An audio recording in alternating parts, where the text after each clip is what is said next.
ನಾವು ಚಿತ್ರದುರ್ಗ ಬುರ್ಜನಟ್ಟಿಯಲ್ಲೇ ಹುಟ್ಟಿ ಬೆಳೆದಿದ್ದು. ಅದೇನೋ ಒಂದು ನಂಟು ಆ ಬುರ್ಜನಟ್ಟಿಗೆ, ಸಿನಿಮಾಕ್ಕೆ. ವಿಷ್ಣುವರ್ಧನ್ ನಮ್ಮೂರಿಗೆ ನಾಗರಾವ್ ಶೂಟಿಂಗ್ ಸೆಟ್ ಹಾಕಿದ್ರು ಬಂದಲ್ಲಿ. ನಾವು ಏನೇ ಇವರು ಇರೋ ಹಿಂಗೆ ನಾವೆಲ್ಲ ರಾಜ್‌ಕುಮಾರ್ ಅವೆಲ್ಲ ನೋಡಿದ್ವಿ. ಅದು tin tin tin tin tin tin ಅಂತ ಸೌಂಡ್ ಬಂದೇಟಿಗೆ ವಿಷ್ಣು ಸರ್ ಎಂಟ್ರಿ ಹಿಂಗೆ ಅಪ್ಪನ ಹಿಂಗೆ ಬರೋದು. ಏನು ಸ್ಪೀಡು, ಆ ಗತ್ತು, ಆ ಕಣ್ಣು. ಯಾಮಾರ್ಸೋದು ಜಾಸ್ತಿ. ಖಾಲಿ ಕ್ಯಾಮ್ರಾದಲ್ಲಿ ಶೂಟ್ ಮಾಡಿದ್ದು ಬಿಡಿಸ್ಕೊಂಡು ಕಳಿಸೋದು ಇವೆಲ್ಲ ಮಾಡೋರು. ಮಾಡ್ತೀರಾ ಸಿನಿಮಾ? ಧೈರ್ಯ ಇದೆಯಾ?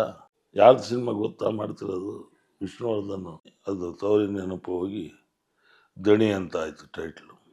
ಬರೀ ಅಲ್ಲೊಂದು ಎಕರೆ ಇಲ್ಲೇ ಜಾಮೀನು ಐತೆ, ಒಂದು ಎಕರೆ ಸೈಟ್ ಐತೆ. ಇಂಥವ್ರು ಯಾರನ್ನ ಜೊತೆಗಿದ್ರೆ ಫ್ರೆಂಡ್ ಸರ್ಕಲ್ಲು ಚೆನ್ನಾಗಿರುತ್ತೆ. ನಾವು ಚಿತ್ರದುರ್ಗ ಬುರ್ಜನಟ್ಟಿಯಲ್ಲೇ ಹುಟ್ಟಿ ಬೆಳೆದಿದ್ದು, ಓದಿದ್ದು ಅಲ್ಲೇ. ಬಟ್ ಅದೇನೋ ಬುರ್ಜನಟ್ಟಿಗೆ ಒಂದು ವಿಶೇಷ ಆಸಕ್ತಿ ಇದೆ. ಅಲ್ಲಿ ನಮ್ಮ ಮನೆ ಎದುರುಗಡೆನೇ ಒಬ್ಬ ನಾಗೇಂದ್ರಪ್ಪ ಅಂತಿದ್ರು. ಅವ್ರು ನಿರ್ಮಾಪಕರಾದರು. 6-7 ಸಿನಿಮಾ ಮಾಡಿದರು ಅವರು. ವಿಷ್ಣುವರ್ಧನ್ ಸಿನಿಮಾ ಮಾಡಿದರು, ಶುಭಮಿಲನ ಅಂತ. ಆಮೇಲೆ ನಮ್ಮ ಮನೆ ಪಕ್ಕದಲ್ಲೇ ರಾಮದಾಸ್ ಅಂತಿದ್ರು. ಅವರು ಗೋಲ್ಡನ್ ಸ್ಟುಡಿಯೋ ಅಂತ ಕಟ್ಟಿದ್ರು ಬೆಂಗಳೂರಿನಾಗೆ. ಫಿಲಮ್ ಸ್ಟುಡಿಯೋ ಕಟ್ಟಿದ್ರು ಆ ಕಾಲದಲ್ಲಿ.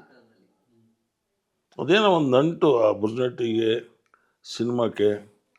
ಇದೆಲ್ಲ ನೋಡಿದರೆ ಈಗ ಭಾವನ ಅಲ್ಲೇ ಹುಟ್ಟು ಬೆಳೆದಿದ್ದು ಅಂತ ನಾವು ಅಂದ್ಕೊಂಡ್ವಿ. ಇದೆಲ್ಲ ನೋಡಿದಾಗ ಏನೋ ಒಂದು ಕಲೆಗೆ ಅಲ್ಲಿ ಟಚ್ ಇದೆ ಅನಿಸುತ್ತೆ. ಆ ಭೂಮಿಗೆ, ನೆಲಕ್ಕೆ ಅಟ್ರಾಕ್ಷನ್ ಇದೆ ಅನಿಸುತ್ತೆ. ಅಂಥ ಜಾಗದಲ್ಲಿ ನಾವು ಹುಟ್ಟು ಬೆಳೆದಿದ್ದು. ನಮ್ಮ ಬಾಲ್ಯ ನಮ್ಮದೆಲ್ಲ ಎಣ್ಣೆ ವ್ಯಾಪಾರ, ಎಣ್ಣೆ ಮಿಷಿನ್ ಇಟ್ಕೊಂಡಿದ್ದು ನಮ್ಮ ತಂದೆಯವರು. ನಾವು ಅದೇ ನಮ್ಮ ವೃತ್ತಿಯಲ್ಲಿದ್ವಿ. ಬಟ್ ಎಜುಕೇಷನ್ ಓದ್ತಾ ಇದ್ವಿ. 9th ಸ್ಟ್ಯಾಂಡರ್ಡ್ವರೆಗೂ ಓದಿದೆ. ಆವಾಗಲೇ ನನಗೊಂದು ಸ್ವಲ್ಪ ಆಸಕ್ತಿ ಸಿನಿಮಾ ಬಗ್ಗೆ. ನಗರು ನಮ್ಮ ಫ್ರೆಂಡ್ಸ್ ಎಲ್ಲ, ಏನಯ್ಯ ಸಿನಿಮಾ ಏನು ಹುಡುಗಾಟನ, ಪ್ರೊಡಕ್ಷನ್ ಅಂದರೆ ಏನು ತಿಳ್ಕೊಂಡಿದ್ದೀನಿ ನೀನು ಕನಸು ಕಾಣ್ತೀಯ ಅಂತ ಕೇಳೋರು. ನಾವು ಮಾತಾಡಿದ್ರೆ ಸಿನಿಮಾ ಬಗ್ಗೆ. ಆದರೂ ನಾನು ಎಲ್ಲಾದರೂ ಶೂಟಿಂಗ್ ಆದರೂ ಹೋಗೋದು, ವಿಷ್ಣುವರ್ಧನ್ ಮನೆಗೆ ಹೋಗೋದು, ಆರ್ಟಿಸ್ಟ್ಗಳು ಮನೆಗೆ ಹೋಗಿ ಬರೋದು, ಇವೆಲ್ಲ ನನಗೆ ಸ್ವಲ್ಪ ಅಭ್ಯಾಸ ಇತ್ತು ಅವಾಗಲೇ. ವಿಷ್ಣುವರ್ಧನ್ ನಮ್ಮೂರಿಗೆ ನಾಗರಾವ್ ಶೂಟಿಂಗ್ ಸೆಟ್ ಹಾಕಿದ್ರು ಬಂದಲ್ಲಿ. ನಾವು ದಿನಾ ಸೆಟ್ ಹತ್ರ ಹೋಗಿ ನೋಡೋದು. ಶೂಟಿಂಗ್ ಸ್ಟಾರ್ಟ್ ಮಾಡಿಲ್ಲ, ಇನ್ನೂ ಬರೀ ಹತ್ತ ಮನೆ ಕಟ್ತಿದ್ದಾರೆ ಇವರು. ಸೆಟ್ ಹಾಕ್ತಿದ್ರು ಅಲ್ಲಿ ಬೆಟ್ಟದ ಮುಂದೆ. ಆಮೇಲೆ ನಾಳೆಯಿಂದ ಸ್ಟಾರ್ಟ್ ಶೂಟಿಂಗು. ಹೀರೋ ಬರ್ತಾರೆ ಹೊಸಬ್ರು, ಯಾರೋ ಕುಮಾರ್ ಅಂತ ಹೀರೋ. ಅವಾಗಿನ್ನ ವಿಷ್ಣುವರ್ಧನ್ ಹೆಸರಿಲ್ಲ, ಕುಮಾರ್ ಅಂತ ಯಾರೋ ಬರ್ತಾರೆ. ಬಂದರು ಅವರು, ವೀರಸ್ವಾಮಿ, ಪುಟ್ಟಣ್ಣ ಅವರೆಲ್ಲ ಹೋಗಿ ನಾಗರಾವ್ ಅಂತ ಫಿಗರ್ ಇದೆ ನೋಡಿ ಬೆಟ್ಟದ ಹತ್ರ ಬೇಕು, ಅಲ್ಲಿ ಪೂಜೆ ಮಾಡಿದರು. ಪೂಜೆ ಮಾಡಿ ಹೋಗಿ ನಾವು ಏನೇ ಇವರು ಇರೋ ಹಿಂಗೆ ನಾವೆಲ್ಲ ರಾಜ್‌ಕುಮಾರ್ ಅವೆಲ್ಲ ನೋಡಿದ್ವಿ. ಯಾರೋ ಹೊಸಬಂತೆ, ಪುಟ್ಟಣ್ಣಗೆ ಯಾರೂ ಸಿಕ್ಕಿಲ್ವ ಹಿಂಗೆ. ಆಮೇಲೆ ಇವ್ರು ಡ್ರೆಸ್ ಹಾಕ್ಕೊಂಡು ಸಾಂಗ್ ಇಟ್ಟರು, ಆವಿನ ದಿವಸ.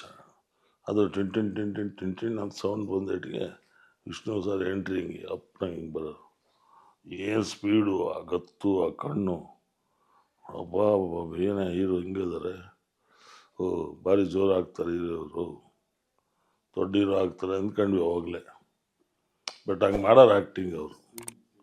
ಅವತ್ತಿಂದ ನಮಗೆ ಒಂದು ಸ್ವಲ್ಪ ಇಂಟ್ರೆಸ್ಟ್ ಭಾಳ ಬೆಳೀತು. ದಿನ ಶೂಟಿಂಗ್ ನೋಡೋಕೆ ಹೋಗ್ತಿದ್ವಿ. ನಮ್ಮ ವಿದ್ಯಾಭ್ಯಾಸನೂ ಮಡಗೋಯ್ತು ಅಲ್ಲಿಗೆ. ಶೂಟಿಂಗ್ ನೋಡೋಕೆ ಹೋದಾಗ ಆಸೆ ಬಂತು ಸಿನಿಮಾ ಬಗ್ಗೆ. ಆಮೇಲೆ ಸ್ವಲ್ಪ ದಿವಸ ಆದಮೇಲೆ ನಾನು ಸಿನಿಮಾ ಥಿಯೇಟ್ರ್ ನಡೆಸ್ತಿದ್ದೆ ಚಿತ್ರದುರ್ಗದಲ್ಲಿ. ಆ ಥಿಯೇಟ್ರಿಂದ ಸಿನಿಮಾ ಟಚ್ ಜಾಸ್ತಿ ಆಯಿತು. ಡಿಸ್ಟ್ರಿಬ್ಯೂಟ್ರು, ಎಕ್ಸಿಬ್ಯೂಟರ್ಸು, ಗಾಂಧಿನಗರ ಬರೋದು ವಾರ, ಇದೆಲ್ಲ ಟಚ್ ಜಾಸ್ತಿ ಆದಾಗ ಸಿನಿಮಾ ನಂಟು ಬೆಳೀತಾ ಹೋಯಿತು. ಆರಂಭಿಕ ಅನುಭವ ಹೇಗಿತ್ತು ಅಂತ ಸಿನಿಮಾ?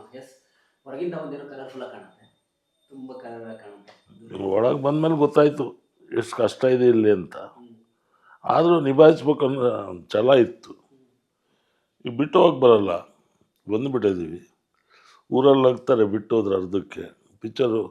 ಅದು ಬೇರೆ ಇನ್ನೊಂದು ಏನಾಯಿತು ಅಂದರೆ ನಮಗೆ ಇನ್ನೊಂದು ದೊಡ್ಡ ಪ್ಲಸ್ ಪಾಯಿಂಟ್ ಅಂದರೆ, ನಾವು ಈ ಬಾಲಾಜಿ ಸಿಂಗ್ ಅಂತ ಡೈರೆಕ್ಟ್ ಇದ್ದರು.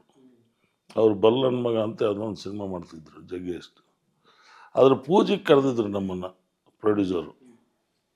ಅದ್ರ ಪೂಜೆಗೆ ಹೋಗಿದ್ವಿ ನಾವು. ಹೋದಾಗ ಇಡ್ಲಿ ವಡೆ ತಿಂದ್ವಿ. ಅಲ್ಲಿಂದ ಇನ್ನೂ ಇಡ್ಲಿ ವಡೆ ತಿನ್ನಿಸ್ತಲೇ ಇದೆ ಅವತ್ತಿದ್ದಿದ್ದು. ಆವಾಗ ಅವ್ರ ಡೈರೆಕ್ಟ್ರು, ಸರ್ ನೀವೆಲ್ಲ 4-5 ಜನ ಎಕ್ಸಿಬಿಟರ್ ಇದ್ದೀರಾ, ಎಲ್ಲರೂ ಸೇರಿ ಒಂದು ಸಿನಿಮಾ ಮಾಡಿ ಸರ್. ನಾವು ಸುಮ್ಮನೆ ಹೇಳ್ತಾ ಇರೋದು ನಾವು, ರೀ ವಿಷ್ಣುವರ್ಧನ್ ಡೇಟ್ ಕೊಡಿಸ್ತೀರೇನ್ರಿ, ಮಾಡ್ತೀವಿ ಅಂದ್ವಿ. ನಾವು ಇವ್ರು ಕೊಡಿಸಲ್ಲ, ಅದು ಆಗಲ್ಲ. ವಿಷ್ಣುವರ್ಧನ್ ಏನು ಪೀಕ್ ಮಾರ್ಕೆಟ್, ಅವಾಗ ಸಿಗೋದೇ ಕಷ್ಟ. ಆಮೇಲೆ ಅಂತಿಂತಲೇ ಡೇಟ್ ಕೊಡಲ್ಲ ಅಂತ ಅವಾಗ ಗೊತ್ತಾಗ್ಬಿಟ್ಟಿತ್ತು. ಸುಮಾರಾದ ಪ್ರೊಡ್ಯೂಸರ್ಗೆ ಅವ್ರು ಡೇಟ್ ಕೊಡಲ್ಲ, ಅವ್ರು ಸೆಲೆಕ್ಟೆಡೇ ಪ್ರೊಡ್ಯೂಸರಿಗೆ ಕೊಡೋದು ಅನ್ನೋದೊಂದು ಖಾತ್ರಿ ಇತ್ತು. ನಮಗೆಲ್ಲಿ ಕೊಡ್ತಾರೆ ಡೇಟು ಅಂತ ನಾವು ಹಂಗಂದ್ವಿ. ಡೈರೆಕ್ಟ್ ನಮ್ಮ ಮಿಸ್ಸಸ್ ಅವ್ರು, ಆಯ್ತು ಸರ್ ನಾನು ಮಾತಾಡ್ತೀನಿ, ನೆಕ್ಸ್ಟ್ ವೀಕ್ ನಿಮ್ಗೆ ಹೇಳ್ತೀನಿ, ಫೋನ್ ಮಾಡಿ ಅಂದರು. ಸುಮ್ಮನೆ ಮಾತಾಡಿದ್ರೆ ಇವರು. ನಾವು ಟೈಮ್ ಪಾಸಿಗೆ ಇಡ್ಲಿ ವಡೆ ತಿಂದು ಟೈಮ್ ಪಾಸಿಗೆ ಮಾತಾಡಿ ಊರಿಗೆ ಹೋದ್ವಿ. ಒಂದು ವಾರದಾಗೆ ಅವಾಗ ಮೊಬೈಲ್ ಇಲ್ಲ, ಲ್ಯಾಂಡ್ ಫೋನು. ಫೋನ್ ಬರೋಕ್ಕೆ ಶುರುವಾಯಿತು. ಸರ್ ಇವ್ರಿಗೆ ಹೇಳ್ಬಿಟ್ಟಿದ್ದೀವಿ, ಬನ್ನಿ ವಿಷ್ಣು ಸರ್ ಕರ್ಕೊಂಬನ್ನಿ ಅಂತೇಳಿ. ನಮಗೆ ನಂಬಿಕೆ ಇಲ್ಲ, ಅಲ್ಲಿಗೆ ಸುಳ್ಳು ಹೇಳ್ತಾರೆ ಇವರು ಅಂತ. ಇವರೇನು ಡೈರೆಕ್ಟ್ರ್ ಯಾಮಾರ್ಸಕ್ಕೆ ಮಾಡ್ತಾರೆ. ನಮ್ಮ ಫ್ರೆಂಡ್ ಒಬ್ಬ ಭೀಮಣ್ಣ ಅಂತಿದ್ರು ಚಳ್ಳಕೆರೆಗೆ, ಅವರು ಥಿಯೇಟ್ರ್ ಓನರು. ಅವರು, ಬಾರಪ್ಪ ಹೋಗ್ಬರೋಣ, ಆಗಲೆಲ್ಲ ಫೋನ್ ಮಾಡ್ತಾರೆ ನನಗೆ, ಹಿಂಸೆ, ಏನಾದ್ರು ಕೇಳಿ ಬಂದ್ಬಿಡೋಣ ಒಂದ್ಸಲ ಹೋಗಿ. ಬಂದಾಗ ಇವ್ರಿಗೆ ಫೋನ್ ಮಾಡಿದ್ವಿ. ಡೈರೆಕ್ಟ್ರು ಬಂದರು. ಸರ್ ಸಾಯಂಕಾಲ 7 ಗಂಟೆಗೆ ಭೇಟಿ ಮಾಡೋಕ್ಕೆ ಹೇಳಿದ್ದಾರೆ, ಹೋಗೋಣ ಸರ್. ನಾವು ಇನ್ನೂ ಸುಳ್ಳು ಅಂತ ನಾವು. ಅವಾಗ 7 ಗಂಟೆಗೆ ವಿಜಯ್ ಕುಮಾರ್ ಮ್ಯಾನೇಜರಿಗೆ ಕರ್ಕೊಂಡು ಬಂದರು ಇವರು. ಅವ್ರಿಗೆ ಕರ್ಕೊಂಬಂದರು. ಅವರು ವಿಷ್ಣು ಸರ್ ಹತ್ರ ಭಾಳ ಕ್ಲೋಸು. ಸೀದಾ ವಿಷ್ಣು ಸರ್ ಮನೆಗೆ ಕರ್ಕೊಂಡು ಹೋದರು. ನಾವು ಗೇಟ್ ಹತ್ರ ಹೋಗಿ ನೋಡಿ, ಇದು ಮನೆನಾ, ಎಲ್ಲಿಗೆ ಕರ್ಕೊಂಬಂದಾರೆ ಇವರು, ಏನೋ ಯಾಮಾರಿಸ್ತಾರೆ. ಹಿಂಗೆ ನಮ್ಮ ತಲೆ. ಅವಾಗ ಸಿನಿಮಾ ಅಂದರೆ ಸ್ವಲ್ಪ ಯಾಮಾರಿಸೋದು ಜಾಸ್ತಿ. ಖಾಲಿ ಕ್ಯಾಮ್ರಾದಲ್ಲಿ ಶೂಟ್ ಮಾಡಿ ದುಡ್ಡು ಇಸ್ಕೊಂಡು ಕಳಿಸೋದು, ಇವೆಲ್ಲ ಮಾಡೋರು. ನಮ್ಮ ಕಡೆ ಹೇಳೋರು, ಸಿನಿಮಾ ಸಾವಾಸ ಹೋಗ್ಬೇಡ್ರಿ, ಭಾಳ ಕಷ್ಟ, ಹಾಳಾಗೋಗ್ಬಿಡ್ತೀರ ಅಂತ. ಆಮೇಲೆ ಗೇಟ್ ತೆಗೆದ್ರು, ಕರೆದ್ರು ಒಳಗೆ ಬನ್ನಿ ಅಂತ ಹೋದ್ವಿ. ಆ ಲಾನ್ನಲ್ಲಿ ಕುಂಡಿಸಿದ್ರು. ವಿಷ್ಣು ಸರ್ ಬಂದರು ಒಳಗಡೆಯಿಂದ. ಅವಾಗ ಶೂಟಿಂಗ್ ಮುಗಿಸ್ಕೊಂಬಂದಿದ್ರು. ಅವಾಗಲೇ ಕಡಿನ ಕುಡಿನೇ ಯಾವುದೋ ಸರ್, ಇವರು ಸೋನ್ಸು ರೆಹಮಾನ್ ಅಂತ, ಇವರು ಭೀಮಣ್ಣ ಅಂತ. ಕ್ಯಾಜಿ ರೆಹಮಾನ್ ಅಂತ ಅಂದರು. ಸರ್ ಹಿಂಗೆ, ಏನು ರೀ ಕನ್ನಡನೇ ಚೆನ್ನಾಗಿ ಮಾತಾಡ್ತೀರಾ, ನಾನು ನೀವು ರೆಹಮಾನ್ ಮುಂದಾರೆ ಉರ್ದು ಮಾತಾಡೋಣ ಅಂತಿದ್ದೆ ಅಂದರು. ಇಲ್ಲ ಸರ್ ಕನ್ನಡ ತುಂಬ ಚೆನ್ನಾಗಿ ಬರುತ್ತೆ ನನಗೆ. ಅವಾಗ, ಮಾಡ್ತೀರಾ ಸಿನಿಮಾ, ಧೈರ್ಯ ಇದೆಯಾ, ಯಾರ್ದು ಸಿನಿಮಾ ಗೊತ್ತಾ ಮಾಡ್ತಿರೋದು, ವಿಷ್ಣುವರ್ಧನ್. ನೋಡಿ ಯೋಚನೆ ಮಾಡಿ ಕಾಲಿಡಿ. ಸಣ್ಣ ಪುಟ್ಟ ಸಿನಿಮಾ ಮಾಡಿ ಹೋಗೋದಲ್ಲ, ದೊಡ್ಡ ಬಡ್ಜೆಟ್ಟು, ದೊಡ್ಡ ಲೆವೆಲ್ ಮಾಡಬೇಕು, ಆಗುತ್ತೆ ನಿಮ್ಮ ಕೈಲೇ ಅಂದರು. ಸರ್ ಮಾಡ್ತೀವಿ ಸರ್, ಡೆಫಿನೆಟಾಗಿ ಮಾಡ್ತೀವಿ ಸರ್. ಬಾಬು, ಬಾಬುಗೆ ಬಾಲಾಜಿ ಸಿಂಗ್ ಬಾಬು, ಕತೆ ಎಲ್ಲ ಕೇಳಿದ್ದೀರಾ ಅಂದರು. ಹ್ಞೂ ಸರ್, ಅವ್ರದ್ದೇ ಯಾವುದೋ ಕತೆ ಹೇಳಿದ್ದಾರೆ, ತವರಿನ ನೆನಪು ಅಂತ. ಓಕೆ ಡನ್ ಮಾಡೋಣ. ಅಲ್ಲಿಂದ ಎಷ್ಟಾಯ್ತು ಹೊರಗೆ ಬಂದ್ವಿ. ಬಾಬು ಅಡ್ವಾನ್ಸ್ ಏನೋ ಕೊಟ್ಬಿಡಿ ಸರ್. ನಾವು ಬಂದಿಲ್ಲ ರೀ, ತಂದಿಲ್ಲ ರೀ. ಇಲ್ಲ ಸರ್ ಕೊಟ್ಟರೆ ಕನ್ಫರ್ಮ್, ನೆಕ್ಸ್ಟ್ ವೀಕ್ ಕೊಡೋಣ ಬಿಡಿ ಬಂದು. ವಿಷ್ಣು ಸರ್ ನೆಕ್ಸ್ಟ್ ವೀಕ್ ಬಂದು ಅದರದ್ದೆಲ್ಲ ಇರಲಿ, ಹೋಗಿ ಫಸ್ಟ್ ನೀವು ಪ್ರಿಪೇರ್ ಆಗಿ ಒಂದು 5 ಲಕ್ಷ ದುಡ್ಡು ತಗೊಂಡು ಜೊತೆ ಮಾಡ್ಕೊಂಡು ಹೋಗಿ ತಾಳಿ ಸರ್ ಅಂತ ಅಡ್ವಾನ್ಸು ಕೊಟ್ಟು. ಹಿಂಗೆ ಸಿನಿಮಾ ನೋಡ್ಬೇಕು. 20 ದಿವಸ date, first schedule, second schedule 20 ದಿವಸ, 10 ದಿವಸ ಡಬ್ಬಿಂಗು, ಪ್ಯಾಚ್ ವರ್ಕ್ ಯಾವುದಾನ ಇದ್ದರೆ 4-5 ದಿವಸ ಎಕ್ಸ್ಟ್ರಾ ಕೊಡ್ತೀನಿ. ಅಷ್ಟ ಮುಗಿಸ್ಬೇಕು. ನಿಂತ್ಕೊಂಡು ಮಲ್ಸೋದು, ಮತ್ತೇನೋ ತೊಂದರೆ ಆಗಿ ನಿಂತ್ಕೊಂಡು ಹೋಯ್ತು ಅನ್ನೋದು ಅದೆಲ್ಲ ನನಗೆ ಇಷ್ಟ ಆಗಲ್ಲ. ನಾನು ಯಾವ ರೀತಿ ನಿಂತಿಲ್ಲ ಸಿನಿಮಾ, ಇಲ್ಲಕ್ಕೆ ನಾನು ಬಿಡೋದು ಇಲ್ಲ. ಆ ಕಂಡೀಷನ್ ಇದ್ದರೆ ನೀವು ಮಾಡಿ ಅಂತ ಒಪ್ಕೊಂಡು. ಅದು ತವರಿನ ನೆನಪು ಹೋಗಿ ದಣಿ ಅಂತ ಆಯಿತು ಟೈಟ್ಲು. ಅದೇ ಕತೆ. ಹೀರೋ ಮೇಲೆ ಬೇಕಲ್ಲ ಟೈಟ್ಲು. ಹಾಲುಣ್ಣು ತವರು ಅವಾಗಲೇ ಬಂದಿತ್ತು. ದಣಿ ವಿಷ್ಣುವರ್ಧನ್ ಮೇಲೆ ಚೆನ್ನಾಗಿರುತ್ತೆ ಟೈಟ್ಲ್ ಅಂತ. ನಮ್ಮ ಪಾರ್ಟ್ನರು ಚನ್ನಬಸಪ್ಪ ಅಂತಿದ್ರು, ಭೀಮ್ ಸಮುದ್ರ, ಅವ್ರನ್ನೆಲ್ಲ ಊರ ದಣಿ ಅನ್ನೋರು. ಅದನ್ನೇ ನಾವು ದಣಿ ಅಂತ ಹೆಸರಿಟ್ಟು. ಪ್ಲಸ್ ಮೈನಸ್ 2 ಇರುತ್ತೆ ಇಲ್ಲಿ. ಬಟ್ ನಾವು ಪ್ಲಸ್ ಬಂದಾಗ ಸ್ವಲ್ಪ ಹುಷಾರಾಗಬೇಕು. ಹುಷಾರಾಗಕ್ಕೆ ಪಕ್ಕದಾಗ ಒಳ್ಳೆ ಜನ ಇರಬೇಕು, ಹುಷಾರು ಮಾಡಿಸೋಂಥವ್ರು, ಕಳ್ಸೋಂಥರೇ ಇರಬಾರ್ದು. ಇದಾಯಿತು ಇನ್ನೊಂದು ಸಿನಿಮಾ ಮಾಡಿ, ಇದಾಯಿತು ಇನ್ನೊಂದು ಸಿನಿಮಾ ಮಾಡಿ, ಇದಾಯಿತು ಇನ್ನೊಂದು ಕತೆ ರೆಡಿ, ಹಿಂಗಿರಬಾರ್ದು.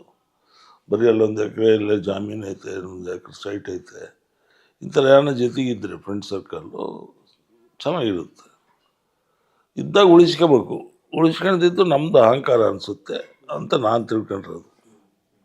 ಹಾಯ್ ನಮಸ್ಕಾರ, ನಾನು ನಿಮ್ಮ ಧರ್ಮ ಕೀರ್ತಿರಾಜ್. ಡೈಲಿ ಮಾಧ್ಯಮ ಪ್ರತಿಯೊಬ್ಬರನ್ನು ದಯವಿಟ್ಟು ಸಪೋರ್ಟ್ ಮಾಡಿ. ನನಗೊಂದು ಖುಷಿ ಏನಂದರೆ, ನನಗೆ ತುಂಬ ಪರಿಚಯ ಇರೋರು ಅಶೋಕ್ ಅವರು. ಸೊ ನನಗೆ ಒಂದು ಸಿನಿಮಾ ರಂಗದಲ್ಲಿ ನಾನು ಕಾಲಿಟ್ಟಾಗಿಂದ ಇವತ್ತಿನವರೆಗೂ ನಾನು ತುಂಬ ಸಪೋರ್ಟ್ ಮಾಡಿದ್ದಾರೆ. ಏನೇ ಒಂದು ಹಿಟ್ ಆಗಿರ್ಬೋದು, ಫ್ಲಾಕ್, ಪ್ರತಿಯೊಂದು ಹಂತದಲ್ಲೂ ನನ್ನ ಜೊತೆ ಇದ್ದಾರೆ. ಸೊ ಇವತ್ತು ಬಿಗ್ ಬಾಸ್ ಮನೆಯಿಂದ ಬಂದ ಮೇಲೆ ತುಂಬ ಪ್ರೀತಿಯಿಂದ ನಾನೊಂದು ಇಂಟರ್ವ್ಯೂ ತೊಗೊಂಡಿದ್ದಾರೆ.